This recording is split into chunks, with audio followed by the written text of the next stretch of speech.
ఓం నమో వెంకటేశాయ. నేను మీ శ్రీనివాస్ భక్తి మార్గానికి స్వాగతం. ఈరోజు మనం తిరుపతి అలిపిరి దగ్గర భూదేవి కాంప్లెక్స్లో ఉన్నామండి. నా బ్యాక్ సైడ్ కనిపించేది భూదేవి కాంప్లెక్స్. ఇక్కడ మనకి ప్రతిరోజు కూడా మధ్యాహ్నం 3 గంటల నుంచి స్వామివారికి ఉచిత ఎస్ఎస్డి టోకెన్స్, అదేవిధంగా దివ్య దర్శన్ టోకెన్స్ కూడా 2 ఇవ్వడం జరుగుతుందండి. దివ్య దర్శన్ టోకెన్స్ అంటే ఎవరైతే శ్రీవారి మెట్ల మార్గం ద్వారా కాలినడకని నడిచి వెళ్ళాలనుకుంటారో తిరుమల, వీళ్ళకి దివ్య దర్శన్ టోకెన్స్ కూడా ఇక్కడే ఇవ్వడం జరుగుతుంది. గతంలో అయితే మనకి శ్రీవారి మెట్ల మార్గం వద్ద మాత్రమే దివ్య దర్శన్ టోకెన్స్ ఇచ్చేవారు. కాకపోతే కొన్ని తాత్కాలికంగా మనకి అలిపిరి దగ్గర భూదేవి కాంప్లెక్స్లో మనకి ఈ దివ్య దర్శన్ టోకెన్స్ కూడా ఇవ్వడం జరుగుతుందండి. మీరు ఈ టోకెన్ ఇక్కడ తీసుకుని మీరు శ్రీవారి మెట్ల మార్గం ద్వారా నడిచి వెళ్ళినప్పుడు 1200 మెట్టు దగ్గర ఆ దివ్య దర్శన్ టోకెన్లు ఖచ్చితంగా మీరు స్కాన్ చేయించుకోవాలి. అప్పుడు మాత్రమే మీరు దివ్య దర్శన్ టోకెన్ ద్వారా శ్రీవారిని దర్శించుకోవడానికి అవకాశం ఉంటుంది.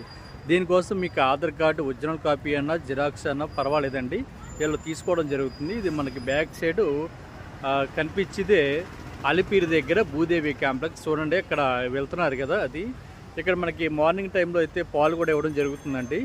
మనకి ప్రజెంట్ ఇప్పుడు టైం అయితే 9:30 అవుతుంది. మనకి ప్రజెంట్ లోపల వెళ్తున్నటువంటి భక్తులందరికీ కూడా పాలు కూడా ఇవ్వడం జరుగుతుంది. చిన్నపిల్లలకి, పెద్దవాళ్ళకి అందరికీ కూడా మనకి టోకెన్స్ అయితే మధ్యాహ్నం 3 గంటల నుండి 4 గంటల మధ్యలో ఇవ్వడం జరుగుతుంది. క్రౌడ్ ఎక్కువగా ఉంటే మనకు 1 గంట 2 గంటల ముందు కూడా టోకెన్స్ అయితే ఇవ్వడం జరుగుతుంది. కాబట్టి ఎవరైతే తిరుమల శ్రీవారిని దర్శించుకోవడానికి ఎటువంటి దర్శన టికెట్ లేకుండా వస్తున్నారో మీరు అవకాశం ఉంటే అలిపిరి దగ్గర భూదేవి కాంప్లెక్స్లో ఎస్ఐ టోకెన్ను, అదేవిధంగా దివ్య దర్శన టోకెన్ తీసుకునేటువంటి ప్రయత్నం చేయండి. అదేవిధంగా రైల్వే స్టేషన్ దగ్గర ఉన్న విష్ణునివాసంలో కూడా మనకి ఈ ఎస్ఐ టోకెన్స్ అయితే ఇవ్వడం జరుగుతుంది. అదేవిధంగా బస్ స్టాండ్ దగ్గరలో ఉన్న శ్రీనివాసంలో కూడా మనకి స్వామివారికి ఉచిత ఈ ఎస్ఐ టోకెన్స్ అయితే ఇవ్వడం జరుగుతుందండి. దీనికోసం మీకు ఆధార్ కార్డు తప్పనిసరి. ఫ్యామిలీలో ఎంతమంది ఉంటే అంతమంది కూడా తప్పనిసరిగా లైన్లో నుంచి టోకెన్ తీసుకోవాలి. 12 సంవత్సరాల లోపు ఉన్న పిల్లలకి అయితే అవసరం లేదు. చూసారు కదా, నా బ్యాక్ సైడ్ కనిపించేది అంతా కూడా భూదేవి కాంప్లెక్స్. జూమ్ చేసి చూపిస్తాను చూడండి.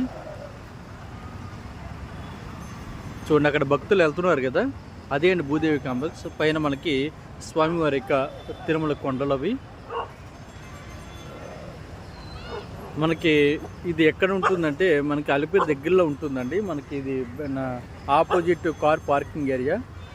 అంటే టూరిస్ట్ బస్సులు కానీ లేదా ఓన్ వెహికల్లో కానీ ప్రైవేట్ వెహికల్లో కానీ వచ్చే వాళ్ళందరికీ కూడా కార్ పార్కింగ్ ఏరియా కూడా బ్యాక్ సైడే ఇవ్వడం జరిగింది.